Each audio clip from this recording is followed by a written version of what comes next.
You got into the safety business because you wanted to protect people, but somewhere along the way, the job started controlling your time, your schedule, your priorities, even your income potential.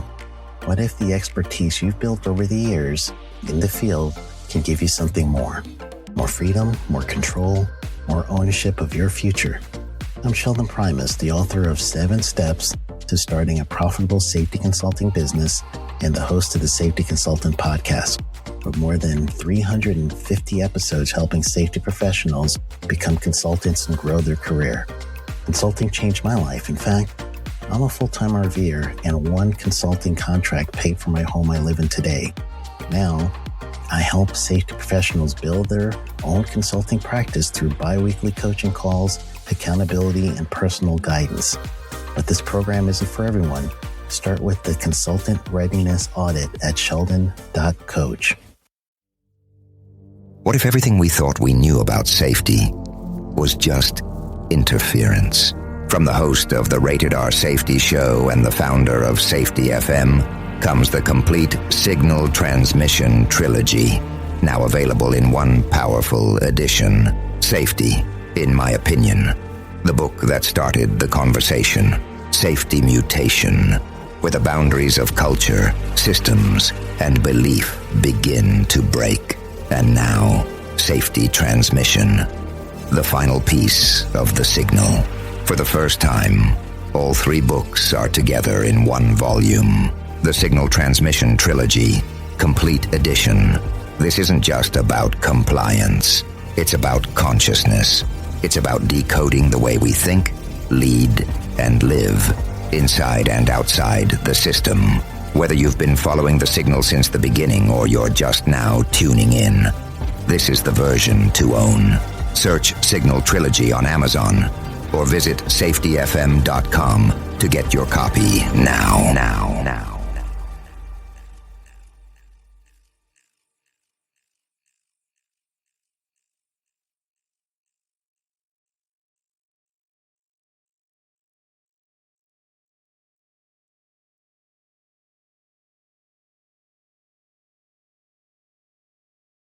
Hi, this is Jim from Safety Wars. Before we start the program, I want to make sure everyone understands that we often talk about OSHA and EPA citations, along with some other regulatory actions from other agencies, legal cases, and criminal activity. Everyone is innocent until proven guilty in a court of law. Proposed fines are exactly that, and they are often litigated, reduced, or vacated. We use available public records, news accounts, and press releases. We cannot warranty or guarantee the details of any of the stories we share, since we are not directly involved with these stories, at least not most of the time. Enjoy the show.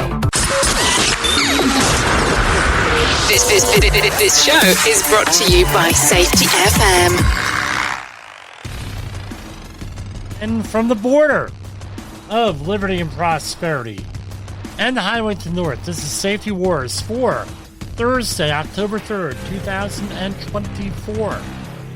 How's everybody doing out there? We had a glorious day here today, weather-wise, in the Northeast. At least where I was at. End of the summer activities out there. We're getting the boat taken care of. I have a small pontoon boat. I basically launch it in April, and I keep it into the water until this time of year. So, that's what we do around here, and it's always fun getting that in. So, making sure all the streamers are on and everything else. I just got in to whatever it is we're calling this. Just got in. Okay. All right. There we go. All right. I seem to be on the air over at Safety FM. Let's turn on some studio lights. I came raging into the studio. All right. So, right before airtime, it came out that the Longshoreman Union has reached an agreement down there And I don't know. We'll see. That came in about 7:30 a.m., 7:30 p.m. Eastern Standard Time today. We're going to talk a little bit about that here. A lot going on. Okay. So, that's good. I didn't even have time to really, someone else is driving. I'm there on the phone doing this stuff. So, a historic, this is from ABC News, go.com. Dock workers strike suspended, the union says. A historic United States port strike has been suspended, according to the International Longshoremen's Association and the U.S. Maritime Alliance. A tentative agreement was reached on wages and extending the master contract until January 15, 2025, to return to the bargaining table to negotiate all other outstanding issues. Effective, and, it says effective immediately, all job actions will cease and all work covered by the master contract will resume. Well, we'll see how this goes. I mean, delay is what it comes down to. No, I hope they get their stuff resolved. Now, as far as everything else goes, people are in panic mode here between the ongoing recovery and cleanup down in the Carolinas, especially, and the and everything else, and Florida and all through there. I mean, it's really. We'll see where this goes here with the with everything. We'll just see how it goes. We have one of my neighbors is with the militant wing of the Salvation Army, and she went down there to respond to the emergency for the Salvation Army. We'll see I'll see what information she has when she gets back. Over 200 dead here so far. I think the number is going to go higher with this, with dead and missing. Yes, it is seltzer water I'm drinking here on the air. All right, going through here. So, here's a story I found quite interesting here. Silver lining. Costco expands doomsday lineup with a new product after gold bar demand exploded with customers spending $200 a month. $200 million. Yeah, $200 million a month. Precious metals join the retailer's meal prep kits for the end of days. Doomsday preppers can now expect to rush to Costco as the store has revealed a new product. Joining the chain's lineup of precious metals, the wholesale retailer is now selling bars of platinum after their 1-ounce gold bars sold out in a few hours. Pretty good-looking gold bar here. Now, I'm not an investment dude, all right? I don't have a license or anything with that. But gold, platinum bars, unless there's a new use for them, I was always considered not investment grade. Because if you look back in the 2009, 2008, platinum was very, very expensive. Now we're talking like $2,000 an ounce roughly. Now it's at about $1,100, and palladium, which is cheap, about $300 an ounce, $400 an ounce, is now more expensive than platinum. Silver, high silver prices, $31, $32 an ounce here. So, I'm not an investment guy. Don't play one on the radio. We used to mention these on the air all the time. Nobody was really interested here. But again, the doomsday prep. So Costco previously made headlines in connection to products focused on the end of the world, where shoppers noticed doomsday meal prep kits on shelves. Meal buckets, which cost less than $100, are set to last for 25 years and come with 150 servings of easy-to-prepare meals that just need water to make. The retailer also sells a $6,000 prep kit with 600 cans of food. U.S. Sun has reached out to, right now, I'm reading this. So, I tell you what, unless you're faced with a catastrophic situation like they're in the Carolinas, Western North Carolina especially, there's nothing you can do with that. Everything's gone. It's kind of hard to prepare for that. But for the actual regular emergencies that are out there, for example, what I call a scenario, right? Scenario 1, 0 to 24 hours. Scenario 2, 24 to 72 or 96 hours. Then scenario 3 up to 1 month. And then scenario 4, which is extended, right, over 30 days. Very, very difficult to, once you start to get over 30 days, once you start to go over 5 days, 3 days, kind of hard, right? And the other thing is this, that they're seeing. A lot of those areas, where are we? If you're in the northeastern United States, you're getting into the peak of the fall foliage season, unless it already passed. I was in northern New Jersey today. Beautiful. I mean, really, really nice with the fall foliage. So these folks are going out there to North Carolina to examine fall foliage, going out there, peaceful hunting, fishing, maybe end of the year type, maybe summer activities. I tell you what, the water on the lake in northern New Jersey, very warm today. There are people out there swimming, and this is October 3rd. They're swimming in New Jersey on a lake without wetsuits. Unbelievable.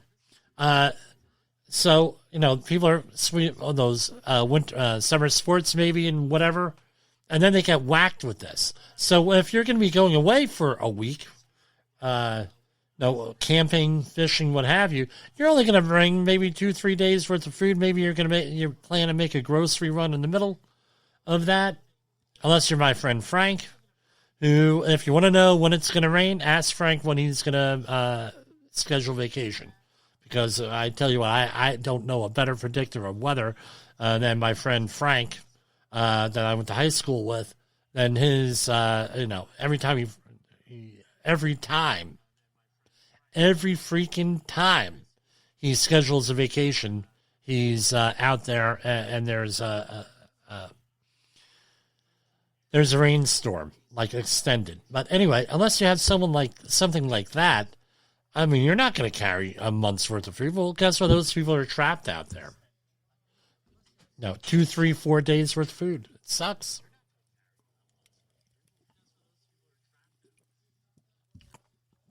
But anyway, precious metals, you don't know. It's, I've never heard of anyone having a problem getting rid of them, is the whole thing. So here we have more on Helena has become one of the deadliest hurricanes in the modern era. There have been at least 216 deaths in 6 states, and this report was as of 4 hours ago. This is 8:12 p.m. Eastern Standard Time. There have been at least 213 deaths in 6 deaths as a result of the storm, whose flooding, wind, and storm surge inundated communities from the southeast and northern Appalachians. Many of the people are still unaccounted for, and they expect the death toll to rise. Okay. Oh, by the way, Mets are on playing the Brewers, so you're going to hear some yelling and screaming and perhaps wailing and gnashing of teeth, depending on how the game goes in the background.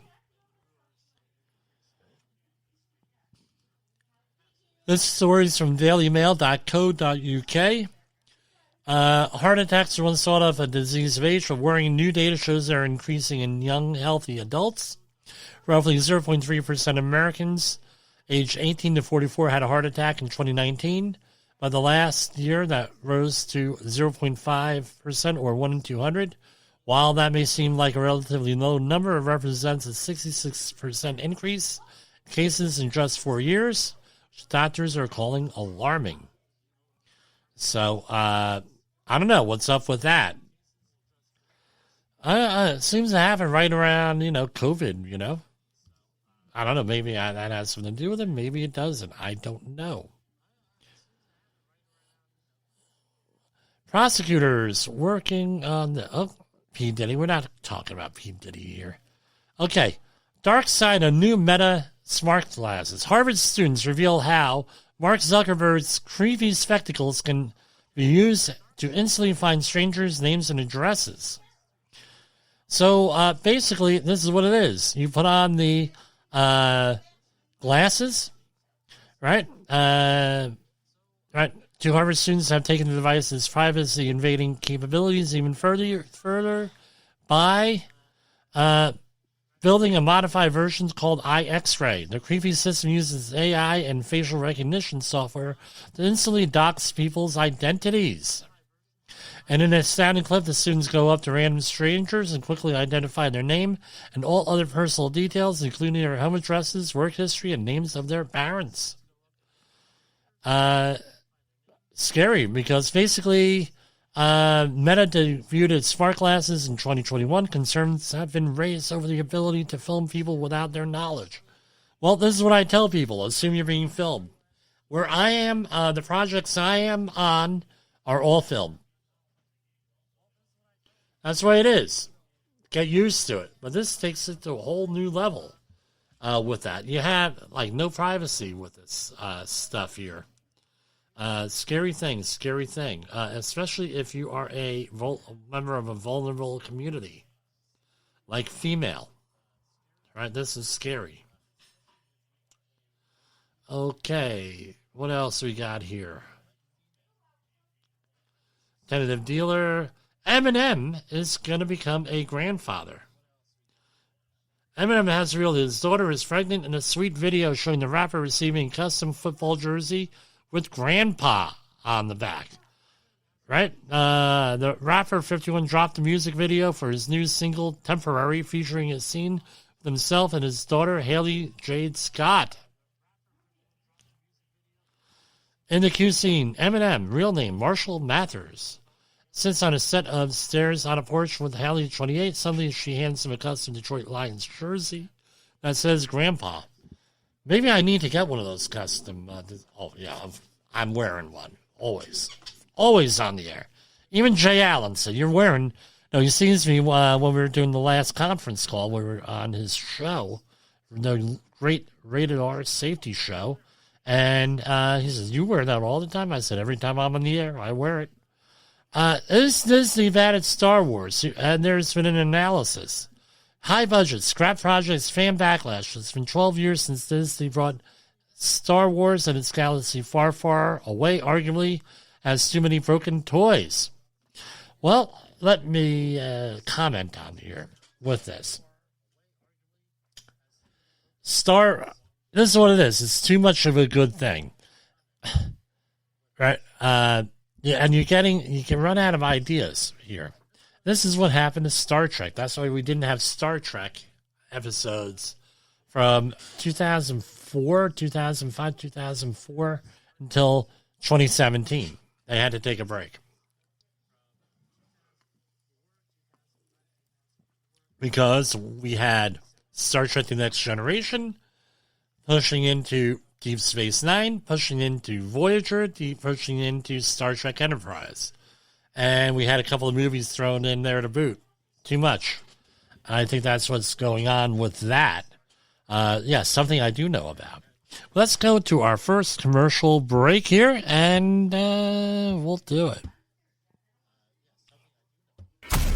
In the professional safety community, communication and planning are just a few keys to your program's success. The question many practitioners have is, where do I start? Dr. Jay Allen, the creator of the Safety FM platform and host of the Rated R Safety Show, has built a global foundation to help you along the way. Go to safetyfm.com and listen to some of the industry's best and most involved professionals, including Blaine Hoffman with the Safety Pro, Sam Goodman with the Hop Nerd, Sheldon Primus with the Safety Consultant, Jim Pozell with Safety Wars, Emily Elrod with Unapologetically Bold, and many others. As individuals, we can do great things, but as a team, we become Amazing. Dial into safetyfm.com today and surround yourself with a powerful force of knowledge and support.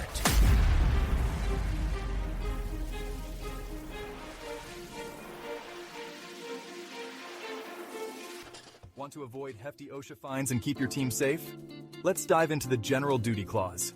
The General Duty Clause, Section 5A1 of the OSHA Act of 1970, is a catch-all rule to cover unregulated hazards. Employers must keep workplaces free from recognized dangers that could cause death or serious harm. For OSHA to cite you under the General Duty Clause, they must prove the following 4 things. 1. The employer failed to render its workplace free of a hazard. 2. An employee was exposed to that hazard. 3. That hazard was causing or likely to cause death or serious physical harm. And 4. Feasible means exist to free the workplace of the hazard. Employees aren't off the hook either. Section 5B mandates they follow all safety standards. Both employers and employees must work together to maintain a safe work environment. Examples: think lifting above shoulder height repeatedly or working without proper support. Stay proactive. Monitor work areas, apply the 4-part test, and you'll prevent those nasty citations and keep everyone safe. Need help? And more information? Contact Jim Posel and the Safety Wars team to help you prevent workplace incidents, conduct safety audits and training. Contact the Safety Wars team at jim@safetywars.com or 8452-695772. Visit us on the web at www.safetywars.com. Let's build a safer workplace together. OSHA recordables, catastrophic losses, environmental disasters. You want answers? So do I. This is Jim Posel with Safety Wars. That's my daddy!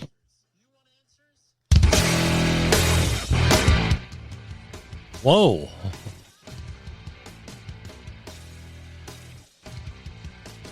So here we are. We are moseying on over to the Department of Labor. They came out with a couple of news releases today and over the last couple of days. Unemployment insurance, weekly claims. In the week ending September 28th, the advanced figure for seasonally adjusted initial claims is 225,000, an increase of 6,000 from the previous week's revised level. Remember, all this stuff always gets revised. I don't know what that, what it goes. Maybe it's because to make people look good. But this stuff is always adjusted here. So beware here. All right. Department of Labor investigators find a Nebraska grain cooperative exposed workers to combustible dust, multiple hazards at a Hemingford elevator. Hemingford, Nebraska. Federal investigators found and by the way, everyone's innocent until proven guilty, and most of these penalties are proposed. Right? Like in this case. So that may be vacated. That may be... no. I didn't know there was words to this all. But anyway...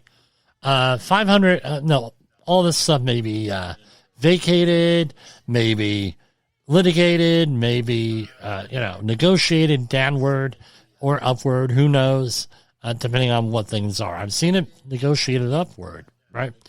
So federal investigators found life-threatening hazards at a Nebraska grain cooperative where workers face risks of fire and explosions due to the company allowing the buildup of combustible dust and failing to maintain effective dust control systems, leading to more than $500,000 in proposed penalties. Now, let's talk a little bit about dust hazards before we go on here. Now, you're going to say, well, really? We're going to talk about dust hazards? Yeah, we're going to talk about dust hazards here. Basically, this comes down to this. Where? I'm getting back to the software. Okay, here we go. All right, so basically, with the dust, what are they talking about? They're talking about organic dust, generally speaking. It could be metals also. Anything flammable. Now, people say, well, metals are flammable, Jim? Yeah, metals are flammable. If they are ground down to the right level, I'm not going to tell you how to do that on the air.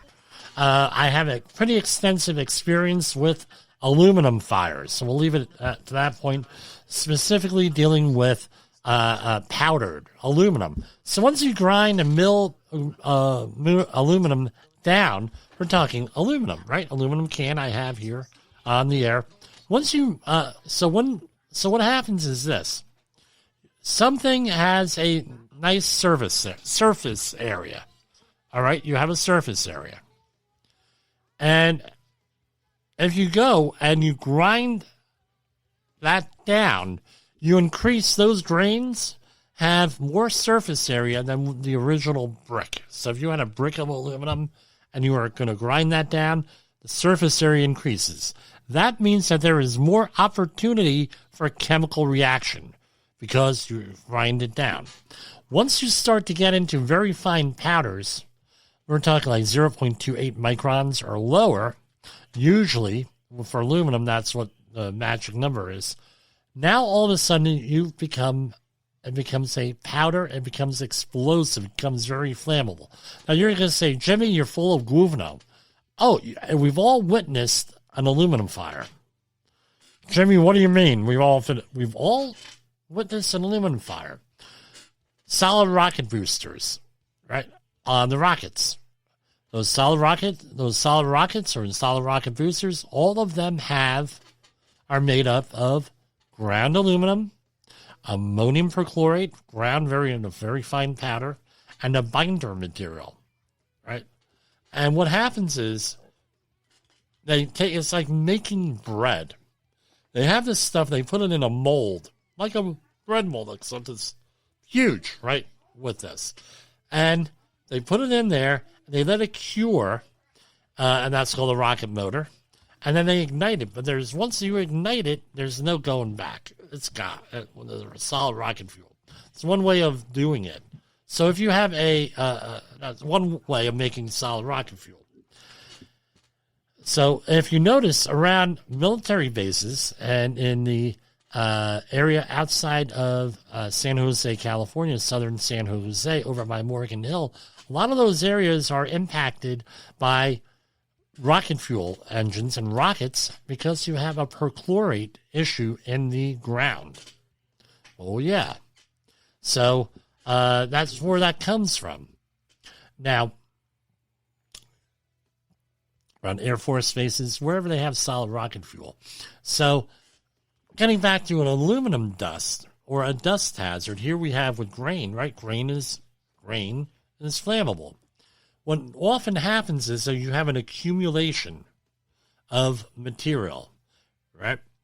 And then what happens is there's an event where the material gets dislodged and comes down, right, in a powder form, right? And what happens is it hits an ignition source, and before you know it, it catches fire, and you have a grain explosion. You have a organic dust explosion. All the same thing, just different contexts of what you want to talk about it. So here we have investigators from OSHA responded to a complaint of an unsafe working condition at a grain elevator and opened its inspection in March 2024 under the agency's Regional Emphasis Program for Grain Handling Facilities in Nebraska. And here I'm clicking on that, and that's from October 1st, 2009.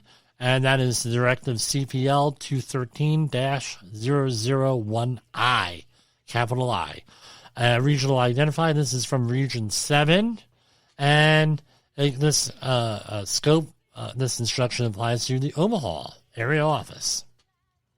Specifically, OSHA found the company permitted more than 1/8 of an inch of grain dust to accumulate. Hey, I didn't even read it. Look, it's here. In priority housekeeping areas, such as the bottom belt tunnel around the elevator legs. The agency also found duct tape wrapped around the dust collection system located in the bottom belt tunnel in a makeshift attempt to repair the dust collection system. This reduced the system's efficiency and increases vulnerability to failure. If left unchecked, grain dust can ignite in seconds and cause deadly fires and explosions. Grain dust fires and explosions. Let me go back here to the screen. Yes, my vision test report. Maybe I should exit out of that. All right, yes, I went for an eye exam yesterday. That was up on the screen. All right. And why don't we do this? Since everything is coming up here, let's go back to here and let me close out everything that needs to be closed. This way you're not seeing all this. Yes, I had an eye exam yesterday.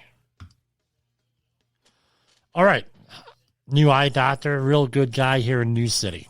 That's, New City Eye Care. I think that was the name of the place. Pretty good place. But anyway, I'll give him a free shout out there. OSHA cited, grain dust explosions. Here it is. OSHA cited Legacy Cooperative for 2 willful and 22 serious safety and health violations and proposed penalties totaling $536,965. So, not conducting regular inspections on equipment, failing to certify completion of preventative maintenance, not complying with permit confined.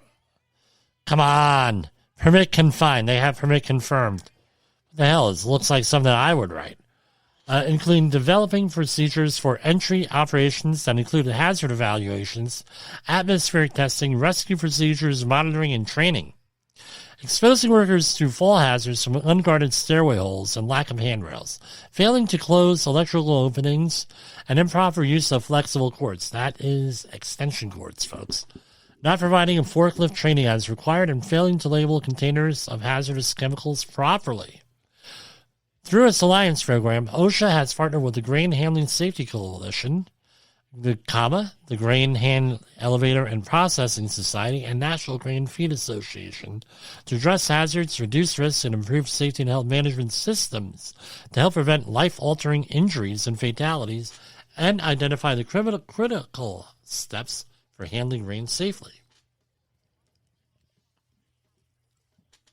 And, of course, they have 15 days to do. Let's take a deeper look into this. So, this was issued 9/23, so they're a couple of weeks behind here. Okay. Citation 901, type of violation serious. This is 1910.28, walking and working surfaces. Each employee is protected from falling into a ladder, floorway hole, or ladderway platform on a hole by a guardrail system and toe boards erected on all exposed sides except the entrance to the hole, where self-closing gates or an offset must be used. On or about, blah, blah, blah. Were exposed to falling hazards while employees were accessing and working adjacent to Pit B, and that during entries, the pit door is open, and there is no guard railing or other conventional fall protection means to prevent someone from falling into the entrance hole. And that was 11,524. Citation 1, item 2, 19, and it is employer did not ensure that each flight of stairs having at least 3 treads or more for risers have a stairwell. $9,200. Citation 1, item 3, type of violation serious. Did not evaluate, 1910-146, did not evaluate the workplace to determine if any spaces were permit required. Okay, that's 16,131. You mean they didn't go in there with a freaking letter? That's a freaking letter in a file somewhere. Are you freaking kidding me? 1910-146 D3I, under the Permit Required Confined Space Program, the employer did not develop and implement the means, procedures, and practices necessary for safe permit entry operations. 16,131. So what would the hazard be here? I'm thinking it's going to be a dust hazard, which means Jimmy would have to probably get out the textbook and look up how to, I don't remember how to calculate it, but there's a calculation for it. Under the permit space system, the employer did not develop and implement the procedures, means, and practices necessary for safe permit entry position operations, including but not limited to purging, inerting, flushing, or ventilation. That's $0. So, what was the chemical? Employees were exposed to atmospheres containing phosphine, pH 3. It's a chemical formula. Phosphine. I'm not familiar with it. When entering pit 3, and they did not make sure everything was in there. Abatement certification is required. That was 0 they got them on. Citation 1, item 4C. No verification the conditions are acceptable for entry. Citation 1, item 5A. That was 16,131. Reevaluate the permit space in the presence of any authorized entrant or that employee's authorized representative. Request that the employer conduct and such reevaluation because the entrant representative has reason to believe that the evaluation may not have been adequate. So, employees engaged in grain operations were exposed to hazardous atmospheres and other recognized hazards. When entering pit 3, the employer failed to properly reevaluate pit 3 once they received notification of hazardous conditions, including the detection of phosphine above the monitor alarm thresholds when employees entered. 16,131. Next one, citation 1, item 5B. Did not protect employees, $0. Citation 1, item 6A. Rather lengthy one, 16,131. No procedures for summoning rescue and emergency services. And citation 1, item 6B. No designated emergency service. They got them for 0 on that. Citation 1, item 7. Serious. The entry permit that documents compliance with the section and authorizes entry did not identify the required information listed below. So basically, I don't know what kind of permit they were using, but it was missing 13 different items. Right on that. And that's 16,131. There's got to be some bigger ones here. Citation item 8, type of violation serious. No training for their employees, 16,131. Citation item 9, no fire extinguishers adequately in there. Not readily accessible, 6,913. Citation 1, item 10, serious. That was for 11,524. No training. No practical training. Nothing. Nada. 0. Zilch. The employer did not develop and implement a written housekeeping program. 1910-272. 16,131. Citation 1, item 12A. Type of violation serious.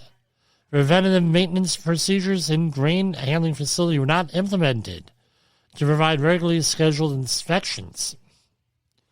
That was 16,131. That's the maximum. The employer did not maintain the certification record of each preventative maintenance inspection. Again, you got to have a written inspection. It's not enough to say, yeah, I inspected it. Was there a written inspection? Can you prove it? The answer is no. You got a problem. Real simple. Nothing on there. Citation 1, item 13. Preventative maintenance procedures in the grain handling facility were not implemented to provide lubrication and other appropriate maintenance in accordance with manufacturer's recommendations or as determined necessary by prior operating records. Again, nope. Procedures, 16,131.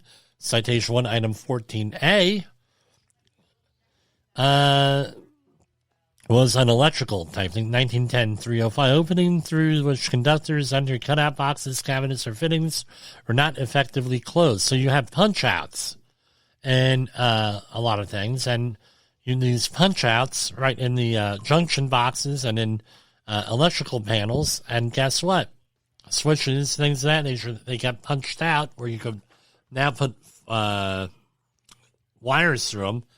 Once you... Right, you can't have open punch outs. They got to be closed.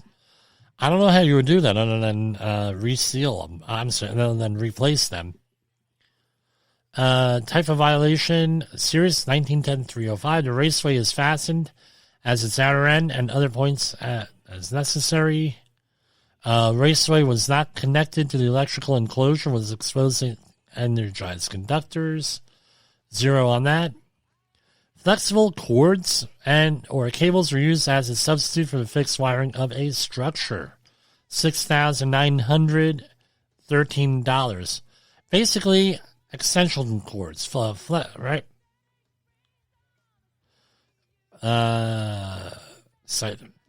This is actually interesting. The employees were exposed to fire and shock hazards in that a flexible cord was plugged. Again, abbreviations here. Right? This is a formal legal document. You have spelling issues here with this. Flexible cord with plugged cord W plugged into the grain dryer monitor located directly in front of the grain dryer. The flexible cord was used as a substitute for permanent wiring in that the flexible cord was being used continuously for a period exceeding 90 days. 6,913, citation 1, item 16. This was a HAZCOM violation, 1910-1200. Labeling. Label, tagged, or marking containers, 11,524. And here's the willful one, the big one. Willful serious. 1910-272. J2I. The employer did not immediately remove any fugitive grain dust accumulations whenever they exceeded 1/8 of an inch, or 0.32 centimeters. Again, 0.32 centimeters. Come on, guys. Come on. 0.32 centimeters. At priority housekeeping areas pursuant to the housekeeping program for grain elevators. And 161,323. Citation 2, item 2. Willful serious. The employer did not promptly correct dust collection systems in the grain handling facility which were malfunctioning or operating below design efficiency. 161,323 with that. Anyway, those are all proposed for a grand total of $536,965 in proposed penalties. Right? With that. And here, well, let's add a sound effect in there. Oh. Very, very good. Or do we need this one?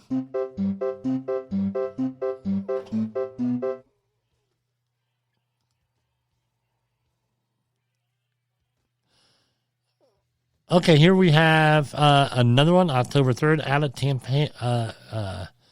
of Tampa, Florida.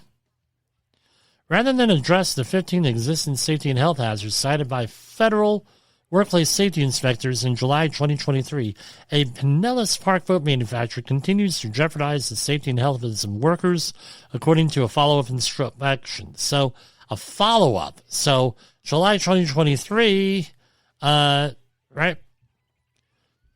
They came, now they had a follow-up. All right. They returned in March 2024 and discovered the company had not corrected hazardous conditions, including failing to institute a workplace respiratory protection program and procedures for workers required to wear tight-fitting respirators, and failing to develop and maintain a written HAZCOM program. Right? So, here we have failure to abate. And this looks like this is going to be a little bit something different. This is going to be some 1910-134 and 1915 Shipyard here with this. So let's see. Again, I don't read this usually beforehand here. Hold on. They're also raking a lot of leaves today, so I am dry. Sorry for all the drinking of the water here.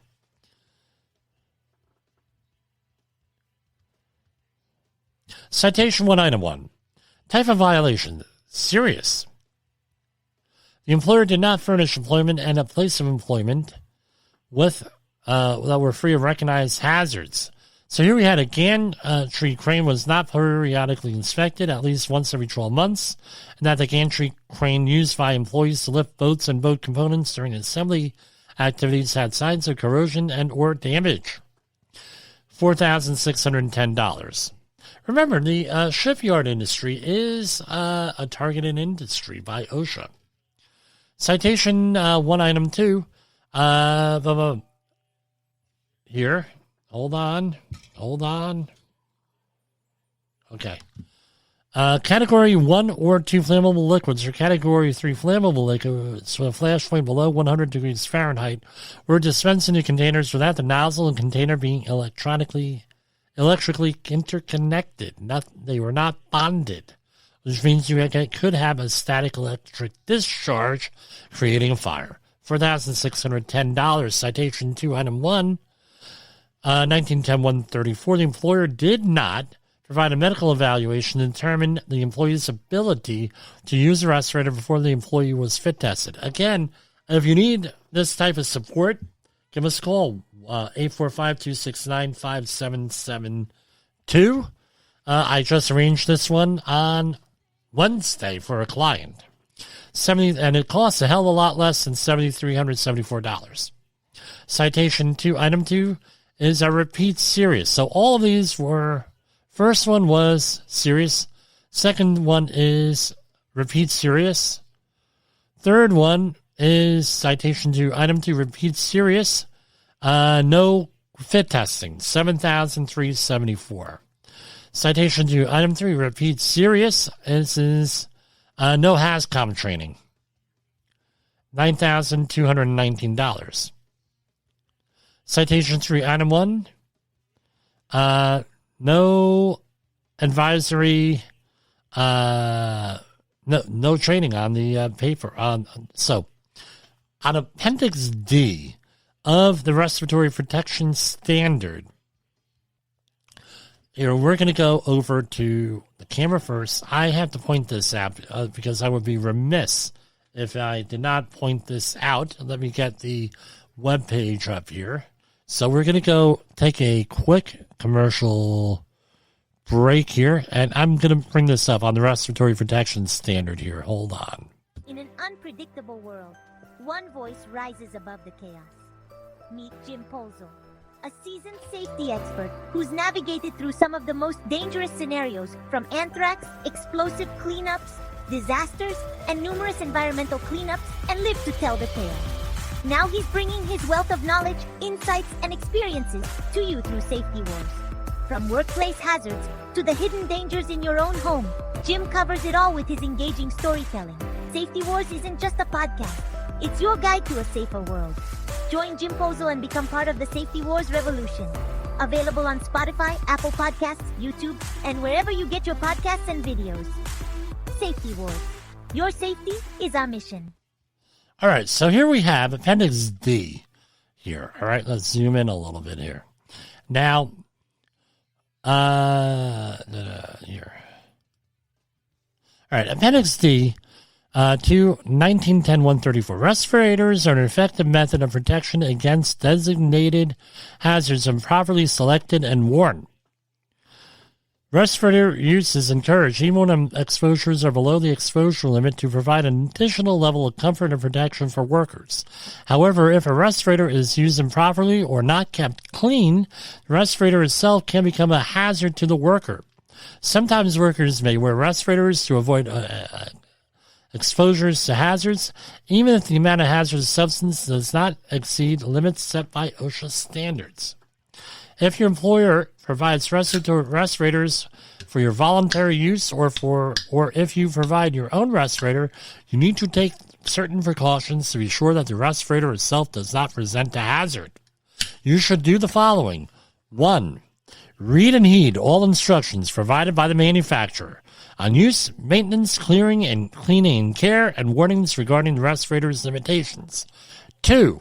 Choose respirators certified for use to protect against the contaminant of concern, NIOSH, Certifies respirators. I'm paraphrasing. A label or a statement of certification should appear on the respirator or respirator packaging.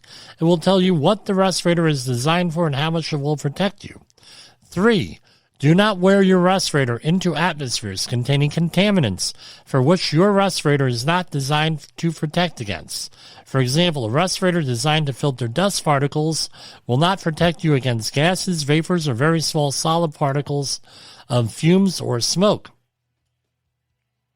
Keep track of your respirator so that you do not mistakenly use someone else's.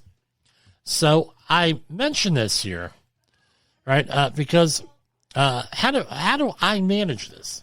There are people, especially since COVID, that this is what they wear.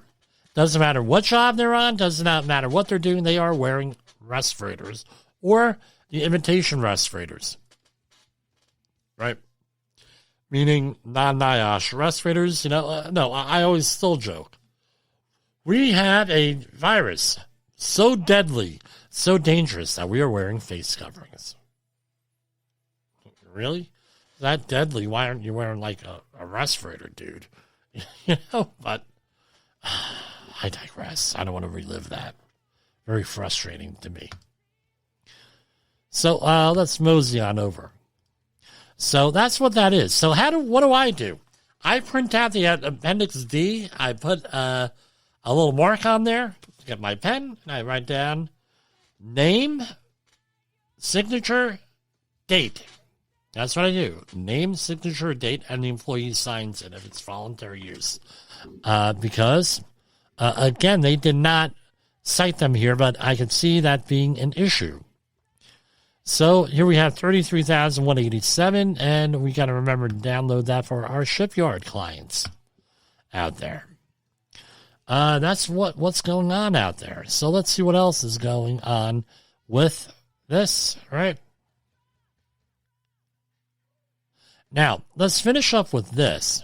U.S. Department of Labor reminds employers of responsibility to pay cleanup, recovery workers, proper wages, and Helena's aftermath. As states across the Southeast address Hurricane Helena's impacts, the U.S. Department of Labor reminds employers in disaster recovery and their workers that even when disaster strikes, worker protections apply. Now, this is my question for you. Because you can look back at previous disasters where OSHA basically goes in from an enforcement to a compliance assistance organization with that. You don't believe me? We can show you the press releases on some of them. And what happens is a lot of times, and I'm going to bet some money on here. Oh, not money. Okay, I'll bet 50 cents on there.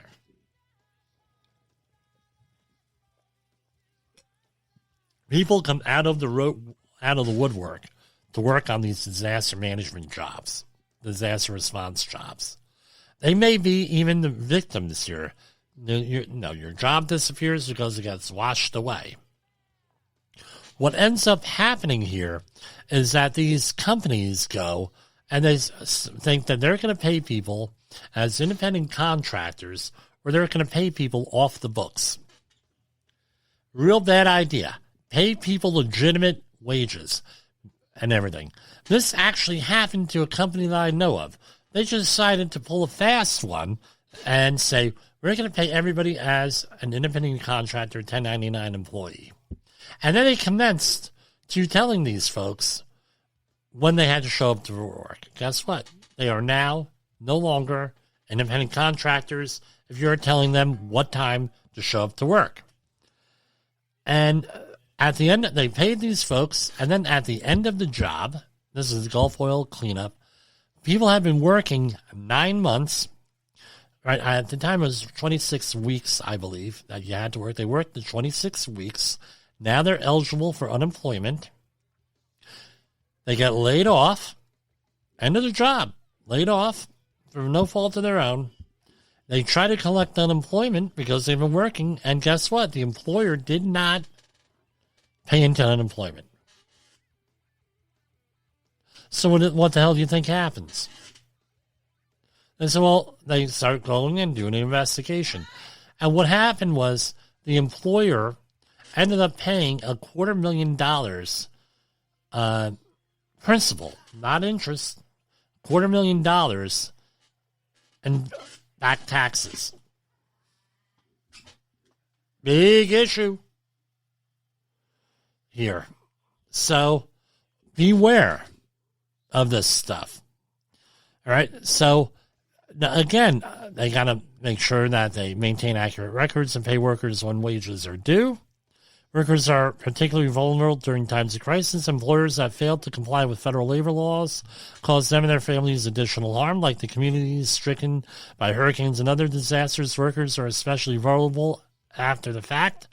U.S. Department of Labor responds quickly to protect workers and ensure they are paid all of their legally earned wages and benefits, explained Wage and Hour Regional Administrator Juan Correa in Atlanta. At the same time, we stand ready to provide employers with the information and guidance they need to stay in compliance. The division is committed to strong enforcement of workplace protections for disaster recovery workers nationwide, including the states affected by Hurricane Helena. Right? So, big deal here, guys. Can't be doing this crap. Let's go to our next commercial break here. Have you listened or watched the Safety War Show? It does stream live on the radio and on the streamer-emers that we have. So if you have not taken a listen to Jim Posel and what the hell he's doing every evening with Safety Wars, I would strongly encourage you to take a view or take a listen, whichever option is available for you, and take a listen to what the hell he has going on. It will take some deep dives and some information that you might be interested in. Okay, that's what I have here. Let's see if there's any more information on this Longshoreman strike or anything else here before we sign off, because, stuff's going on. And especially the stuff in Israel. I tell you, I want to do a Saturday program apart from this. No, not on the network here. With all this political stuff going on. It's incredible here. With what's going on politically, what's going on throughout the country here. So this is what I want you to do. I don't want anybody to go out there. No, I always call for calm, reason, logic, and everything else. Don't go out there and go nuts with the disaster stuff.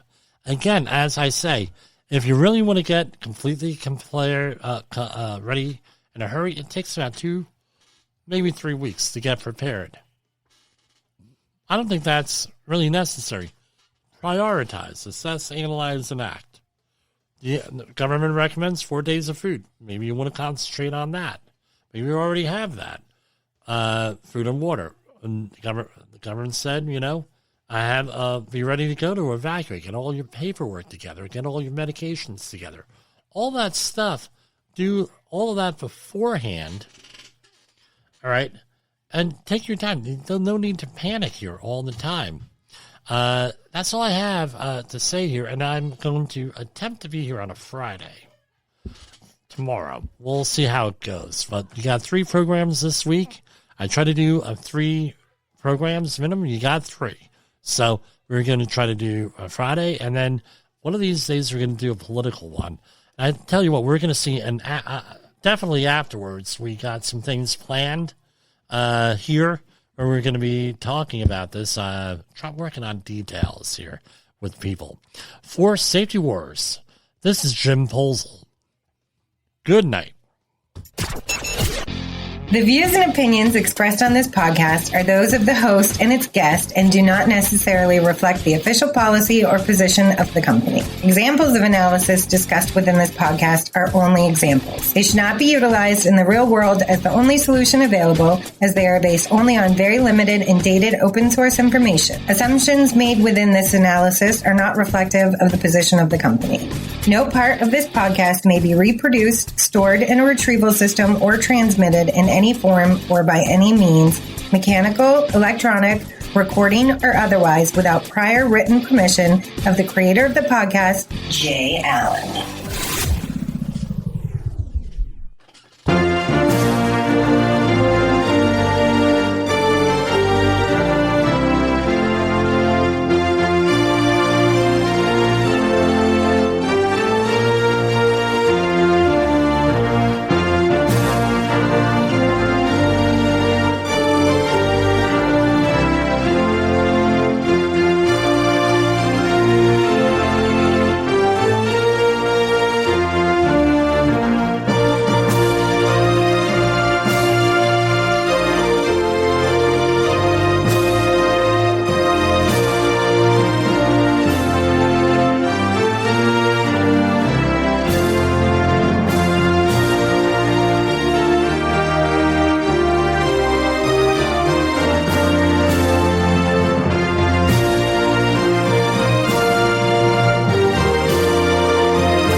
You got into the safety business because you wanted to protect people, but somewhere along the way the job started controlling your time, your schedule, your priorities, even your income potential. What if the expertise you've built over the years in the field can give you something more? More freedom, more control, more ownership of your future. I'm Sheldon Primus, the author of 7 Steps to Starting a Profitable Safety Consulting Business and the host of the Safety Consultant Podcast, with more than 350 episodes helping safety professionals become consultants and grow their career. Consulting changed my life. In fact, I'm a full-time RVer, and one consulting contract paid for my home I live in today. Now, I help safety professionals build their own consulting practice through bi-weekly coaching calls, accountability, and personal guidance. But this program isn't for everyone.